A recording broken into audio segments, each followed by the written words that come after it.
নমস্কার বন্ধুরা, welcome to my channel SB explorer. তো বন্ধুরা, তোমরা সকলেই জানতে আজকে মোহনবাগানের সাথে পাঞ্জাবের ম্যাচ ছিল।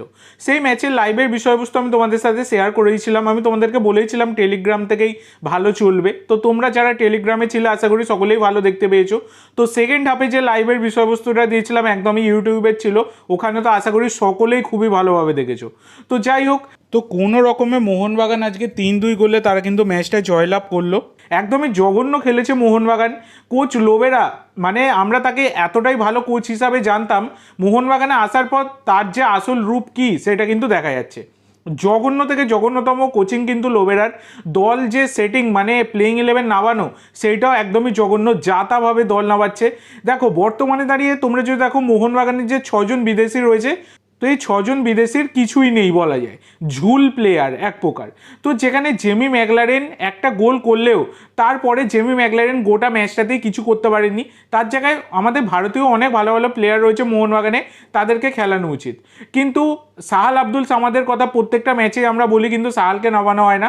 আজকে বেশ কিছুটা বেশি সময় গেম টাইম পেয়েছে এবং সাহাল একটা বিশ্বমানের গোল করে গেছে। কামিন্সের শেষ মুহূর্তে দাঁড়িয়ে ফ্রি কিক থেকে একটা অসাধারণ গোল কিন্তু আমরা সাহালের পরেই দেখতে পেরেছি। এইদিকে ভিশাল কাইতের আবার ভাগ্য খারাপ, সে মানে ভালো খেলেও প্রত্যেকটা ম্যাচে গোল কনসিড করছে। আজকে দুখানা গোল তার কিছু করারই ছিল না।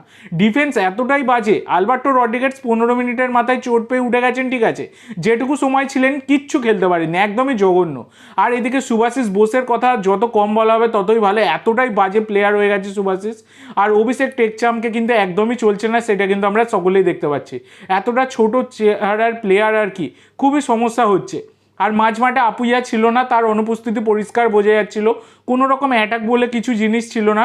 যেখানে দীপক টাংরিকে নামানো হলেও সেইভাবে কিন্তু সমস্যা প্রচুর ফেস করতে হয়েছে মোহনবাগানকে, যেই কারণে দুটো গোলও কনসিড করেছে মোহনবাগান। আর এইদিকে তোমরা যদি দেখো, এই জেমিদের মতো প্লেয়ারকে এই 90 মিনিট খেলানো হচ্ছে, সুয়েল ভাট, কিয়ান নাসিরিদের মতো প্লেয়ারদেরকে সুযোগ দেওয়া অনেক ভালো। যেমন আজকে সাহাল একটা গোল করে গেল, জেমি তো একটা গোল করেছে ঠিক আছে, কিন্তু তারপরে তার কিছুই নেই। আর মানে শুধু রবসনের কথা বললেও হবে না। আর এদিকে দিমি পেতাতোস একদমই জঘন্য প্লেয়ার হয়ে গেছে। যে দিমিকে আমরা এতদিন দেখেছি, গত সিজন থেকেই পুরোপুরি খেলা ছেড়ে দিয়েছে, এই সিজনেও একই অবস্থা দিমির। তো দিমিকে নামানো আর একজন ভারতীয় প্লেয়ারকে নামানো একই ব্যাপার।